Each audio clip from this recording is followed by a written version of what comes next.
Hi, everybody. This is Patti Negri. Welcome to the Witching Hour. The Witching Hour, that hour of the day when the veil is thin and magic happens. This week's magic is a very, very knowledgeable magic, and it's all about Halloween and the supernatural and seances. Let me tell you a little bit about this week's guest. I know her. I love her. We've got to work together a couple times on some of her stories. So let me introduce you to Lisa Morton. She is an award-winning author and widely acknowledged as one of the world's leading authorities on the supernatural. Her previous books include Trick or Treat, A History of Halloween, and Ghost. I didn't read this before, sorry. I'm just going to stop there for a second. The book that I have, and I can't wait to talk about, is Calling the Spirits, A History of Seance. And she has a new book out, and I'm going to let her introduce that. Welcome, Lisa. Hey, thank you, Patti. It's so fun to be here. I've wanted to do your show truthfully for so long. So I'm really happy that we finally get to sit down and chatter away today. The new book that just came out a couple weeks ago is this one, Haunted Tales, Classic Stories of Ghosts and the Supernatural. This is a book of existing short stories that I edited. And I'm very proud of this book. And we have some really cool stories in here, and I can also talk about ghost stories endlessly. So let's go. Let's talk about Halloween seances and ghost stories. Yes, indeed. So how did you become this person, a world's leading expert on the supernatural, all about Halloween? Was this from childhood up or? I ask myself that question sometimes. It's weird. I almost fell into it by accident. Obviously, I always loved horror movies and horror stories and Halloween growing up. I grew up here in Southern California, and during what I think of as the golden age of trick or treat, it was a huge deal for me as a kid. I loved it. But it wasn't until about the year 2000 that I had just done a film book with this publisher, and the film book went well, and they ended up saying, hey, do you want to do another book with us? And I looked at the books that they were publishing at the time, and they had just brought out something called the Christmas Encyclopedia. So I wrote them back and I said, hey, that's cool, but there have been a bunch of Christmas encyclopedias. Nobody has ever done a Halloween encyclopedia. What do you think? And they loved it. So that was my first book in sort of all of these nonfiction, supernatural history kind of things. And from there, it just kind of kept going, and I kept gathering more and more information and rolling it over into more and more books. I love that. So what about seances? Now, I know you are an expert on the real history of seances. Again, I just got this and I'm so excited to read this, The History of Seance. I personally have been talking to the other side since I was a kid. I've been started doing seances when I was literally 7 or 8. I just going to start saying 7.5 years old and didn't know what I was doing. But a lot of my style is a little bit that whole Victorian style. But again, I'm not an expert. I haven't studied the history of it. Again, I know my audience would love it because a lot of them are learning to do these things. A lot of them are mediums and mediums in training. So I know a lot about the seance gets into the theatrics and things, but tell us a little bit about where seances even come from. The seance is amazingly contemporary. It is not older than about 170 years old. People think that it's something that goes back centuries or even millennia. It does not. It dates back to 1848 with the Fox sisters in Rochester, New York.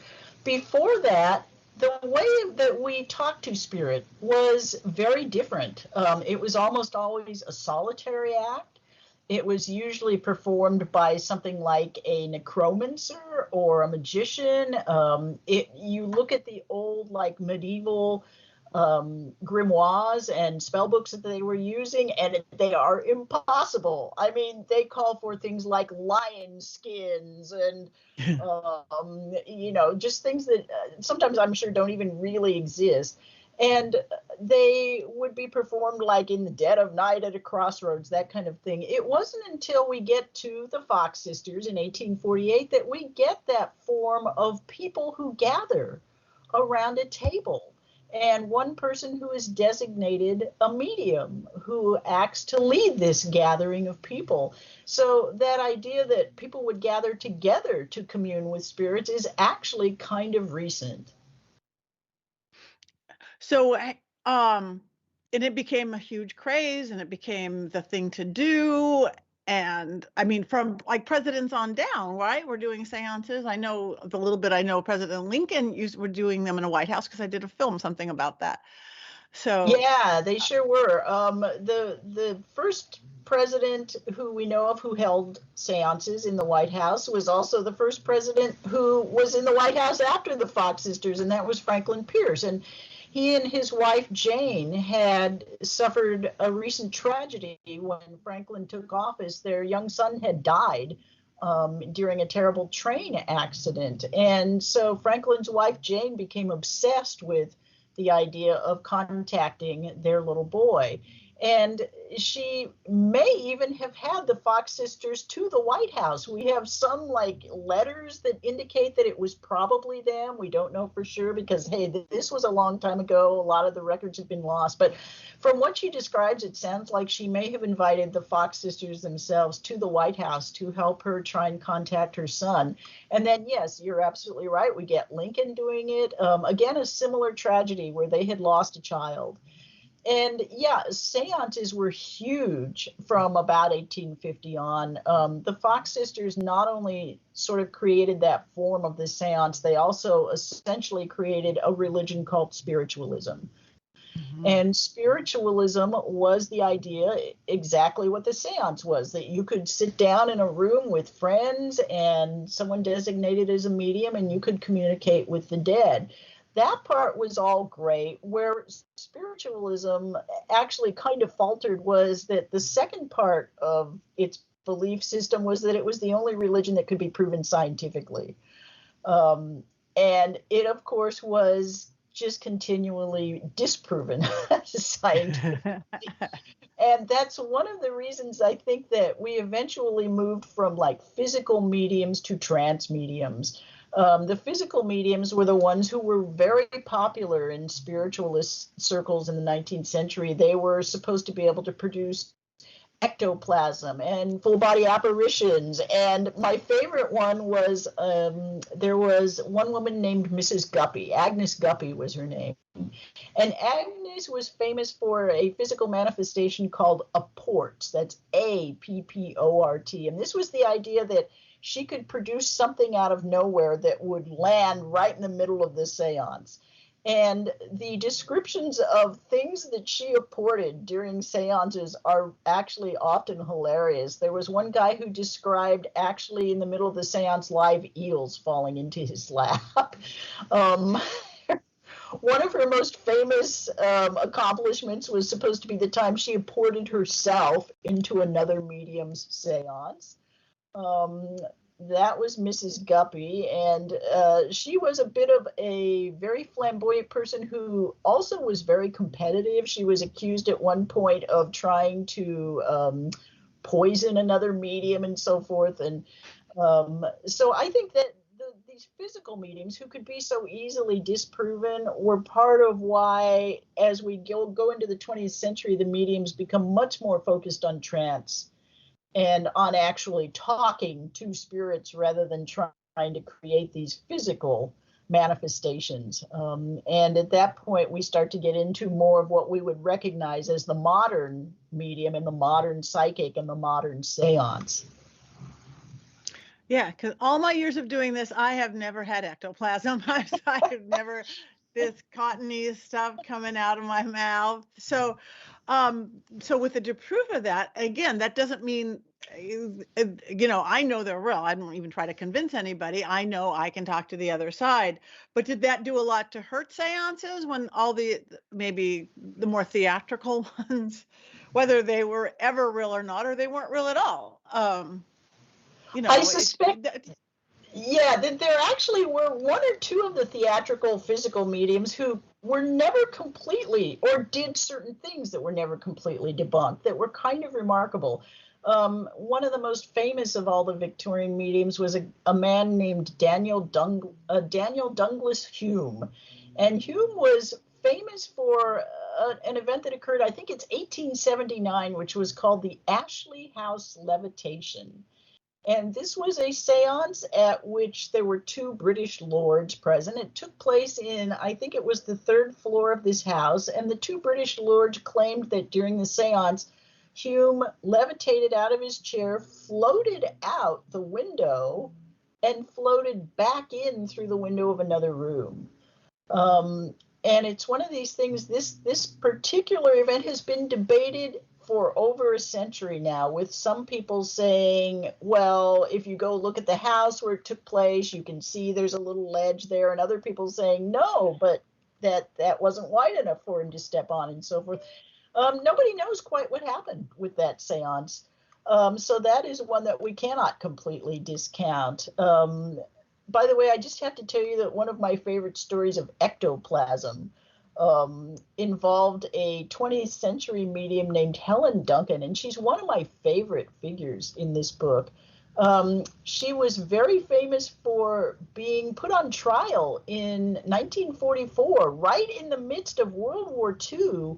Her headlines for her trial were far more popular than anything to do with the war. And it got to the point where even Winston Churchill was writing these really irritated notes to his cabinet ministers saying, what's this woman doing, taking away from the war effort? And she was put on trial for fraud, and she was eventually found guilty, but even her trial was somewhat questionable, frankly.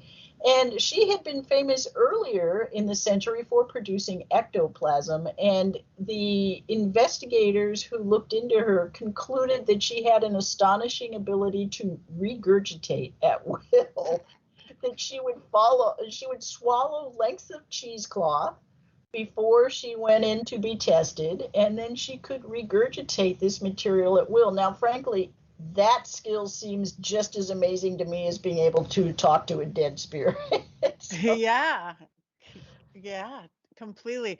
Yeah, because I once, in my old production company, before I was doing this publicly, I hired a magician to do a seance. Like, I worked with Milt Larson at the Magic Castle for years, but this was at a house. He went to a house, and his, just like his seance was amazing. It was completely fake, but it's like, how did you do that? How did you do that? Even they don't call, whatever they call those people who like read your minds, but they don't say that they really do it. How they do it, there is certainly a technique to be fake by it. But I have a dear friend down the show, Tim Shaw, who grew up in the Spiritualist Church, grew up in Lilydale, and I trust him wholeheartedly, and he is legitimate, but he can table tip and bend spoons and do all those old spiritualist things. And I've personally done, I've had people bursting into flames. I've been thrown against chairs. I've had things go across the room. Just no ectoplasm. So there's both sides of the story are there, but yeah, swallowing cheesecloth and then regurgitating at will. Right. But to go back to your question about the spiritualism, kind of this popularity of the seance, yes, the amount of debunking that went on in the late 19th century hurt it, but it always came back because people had a need for it. During the Civil War, it surged in popularity, and during World War I, it experienced another surge in popularity because here were people who had lost loved ones, and people who had lost their sons, their brothers, their husband. And in both of those wars, quite often you didn't know if your loved one was dead or just lost or lying in some hospital or in some prison. I mean, things were very different then. And so people would turn to mediums and to Ouija boards, especially during World War I, as a way to try and communicate, to find either closure or answers with the loved ones who had gone missing. And that's the part of spiritualism that was completely 100% legitimate. During Helen Duncan's trial, her defense brought forth dozens and dozens of people who testified not only to the fact that she really had answered questions or had talked about things that they thought she couldn't possibly have known about, but they talked about how much solace her seances and her messages brought them. These were people who had not been bilked or fleeced in some significant way. They just talked about the fact that, And some of the messages during the trial were really touching. There was a woman who talked about how Helen had produced a great aunt who had passed away, and the great aunt had been obsessed with collecting silver while she was alive. And the message from the great aunt to this niece who was listening was the silver ended up meaning nothing. I couldn't take it with me. It was just all ephemeral. Obviously people were very touched by these kind of things and really found something out of it. Yeah. Yeah, that's why my seances, when you see on TV, my TV or anybody else's, it's the crazy wild stuff because with serial killers. But in real life, it's warm and wonderful. I've literally got, I think the most magical thing that I've ever got was an iPhone code from a spirit. That's practical. This young guy had died, leaving his wife and his little child with thousands of pictures on his iPhone. They didn't have the code. So he gave me the code. They opened it right up. That's what we do it for. Not the sensationalism of this or that. It's the solace, like you said. It's okay. You weren't there when I died. I actually preferred it that way, or whatever those messages are from spirit. Yeah, absolutely. Oh, it's amazing. So what is your thoughts?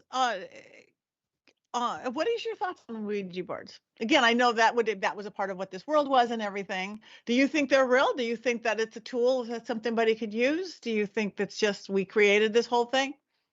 I am as much as a sort of very open skeptic on Ouija boards as I am on anything else. I believe there absolutely is something at work there. I don't know what it is, but to me, even if it's ideomotor response, which is the idea that your fingers are twitching unconsciously to move it around, that's freaking amazing to me. That your brain would do that and would answer things in some sort of coherent fashion is amazing to me. Like I said, with the Ouija boards, I don't subscribe necessarily to the notion that they are inherently evil. I haven't seen proof of that. I think people, if there are spirits coming through the Ouija boards, I think it's probably the people who are operating the boards are the ones who are controlling it and are somehow responsible for what's going on and what's coming in. Yeah. Yeah, I think we did, or Hollywood did that, made them evil. Yeah. Because it was a communication. Because somebody will, like, they're not afraid to use a pendulum or a dowsing rod, but not the Ouija board. Yeah, kind of the same thing. They're just tools to help you along the way. But we've turned them evil, so therefore it takes on that spirit and that reality that we have. But literally, it's a Ouija board that gave me the iPhone code. So my fingers, if they were twitching, it was twitching from something else that I certainly didn't even know this young man, let alone know his iPhone code. So yeah, absolutely. And by the way, there's another factor behind why Ouija boards are considered evil, which is called the Catholic Church. Because in World War I, when so many people were buying Ouija boards and were using them to try and communicate with their loved ones, the church didn't like that, and they commissioned a book called The New Black Magic. I think this is 1924 when this book comes out. And this book is absolutely crazed. I mean, it literally says things like people who use Ouija boards are imbeciles. It will turn you into an imbecile. And it's the most bizarre propaganda. And so that certainly contributed somewhat to the Ouija board's unfair bad. But yeah, The Exorcist in 1973, when the film was released at the end of 73, was certainly a huge part of it too. Yes, because it's all evil. My thought is that anything that has power behind it, whether self-created power, psychological power, real power, whoever they are, turn it into evil, darkness. Like everything from the number 13 to breaking a mirror to black cats. I think there's power in all those things. It doesn't have to be good or bad, but whatever they are, make it anything with power. Oh, that's bad. So don't do that. Like a Ouija board, like any of that. Yeah, I'll go with that. Mm-hmm. Yeah. So what about Halloween? You're a Halloween expert on things, correct? So you're right. So tell us a little bit about that. I love Yeah, the little bit I know of the history, but I know you're an expert on such because it chats into Samhain, right? The pagan Samhain. yes, absolutely it does. And by the way, there's a weird bit of debate in like academic Halloween circles about how much Samhain contributed to Halloween. I fall into the camp that says it was the great grandma of Halloween. Some people believe that it had very little influence, that Halloween derives entirely from All Saints' Day, which of course is celebrated on November 1st, and with the eve starting the night before, which is where we get the name Halloween, Hallow being an old name for saints. And I don't see that myself because I don't think that explains Halloween's spooky side. Whereas Samhain absolutely does. Samhain was the New Year's celebration for the Irish Celts. It was because it was that border between 2 years. It was also the night when the veil between worlds was at its thinnest. And the Celts absolutely believed that on that night things could cross over from what they thought of as the other world. Those things were very, very malicious entities called the Sidhe, which we now would call fairies, but these were not like cute Tinkerbell things. These were things that would come over and light your palace on fire or bring a corpse back to life. We don't know a lot about how the Celts celebrated Samhain because they didn't record their own history.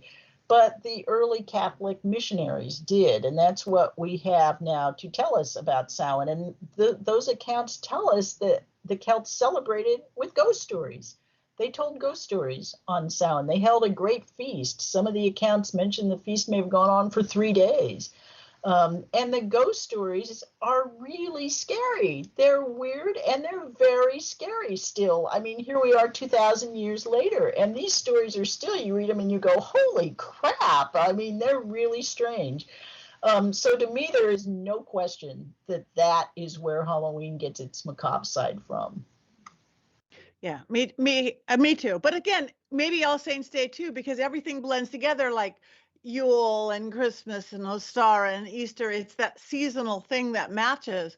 But what I was always taught, and not modern Wicca, the modern Wicca, but like old traditional British craft, they completely connected. They even say because it was the time the scary spirits were out there, that's why they would carve things. They didn't even have pumpkins on the other across the pond, but they would carve turnips and things to scare away the bad spirits. They would put on weird costumes and masks to scare away the old spirits. So I've always just connected them from the old traditional British craft belief system.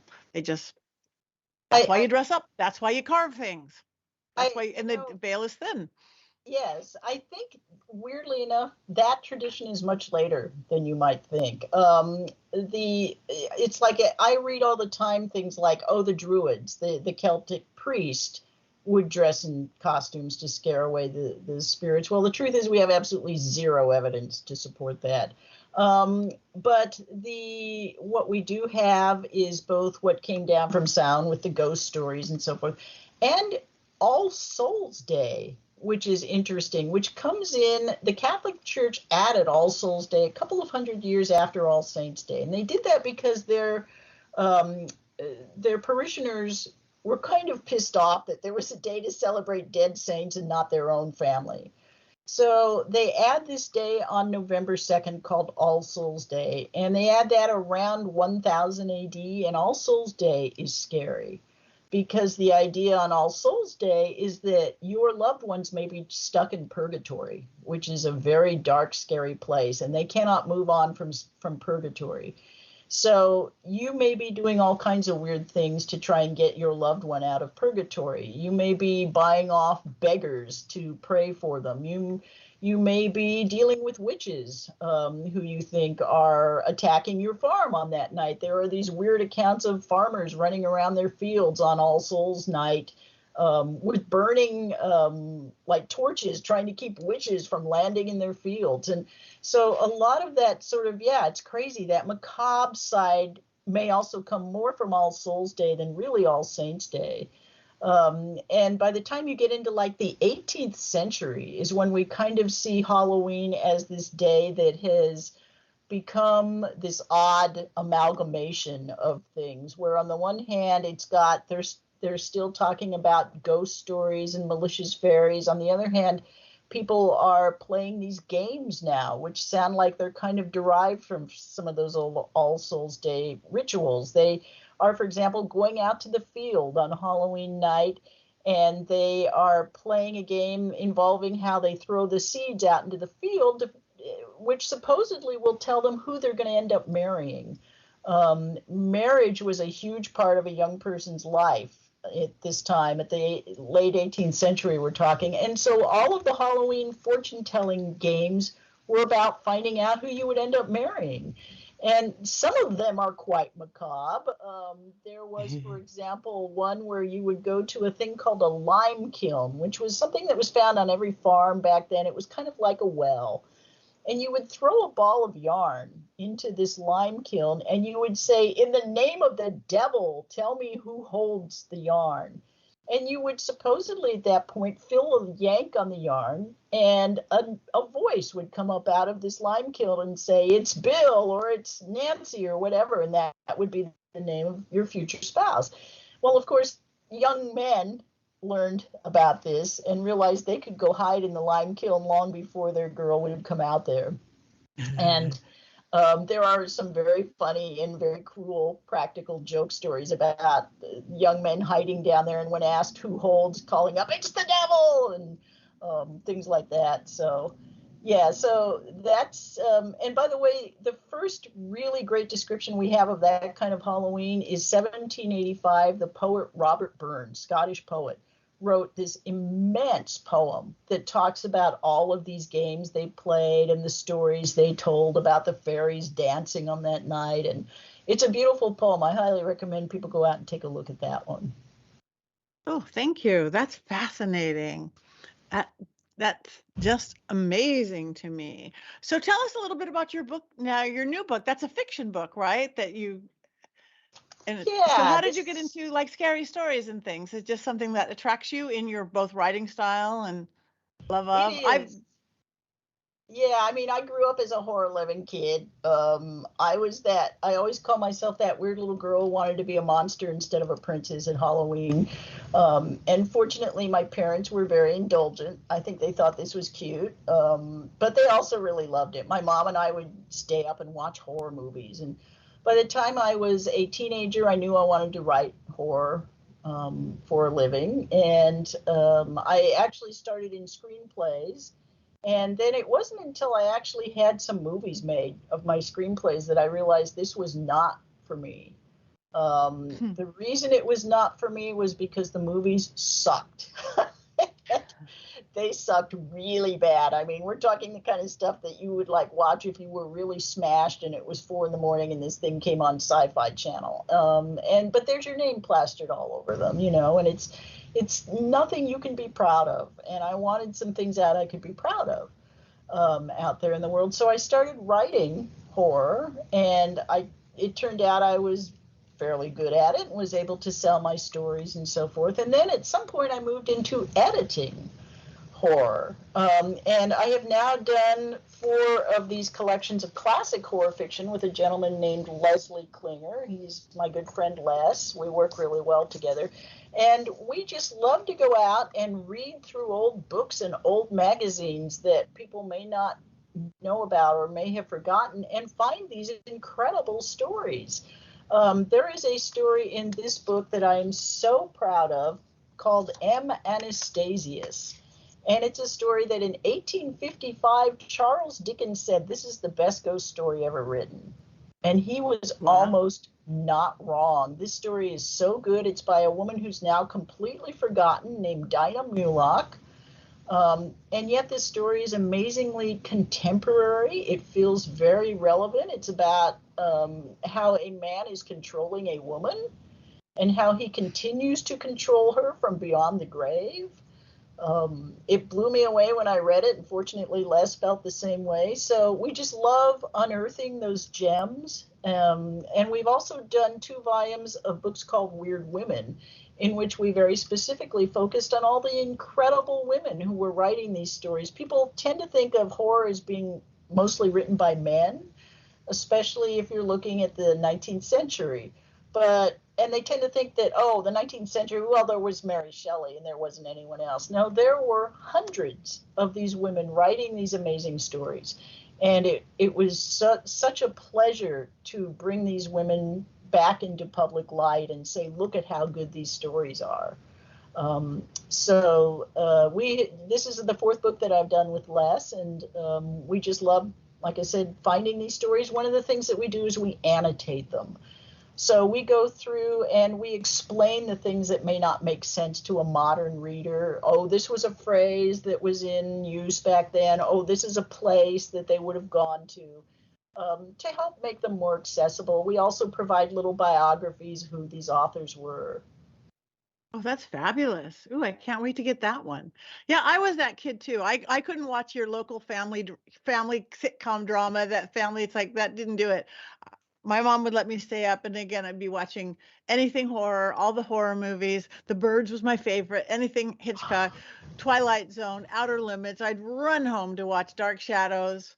But yeah, me too. I remember my school got out at 3:20, and Dark Shadows was on at 3:30, and my school was like 15 minutes away, and I would ride my bike as fast as I could every day, and whatever I would miss, my mom would fill me in on.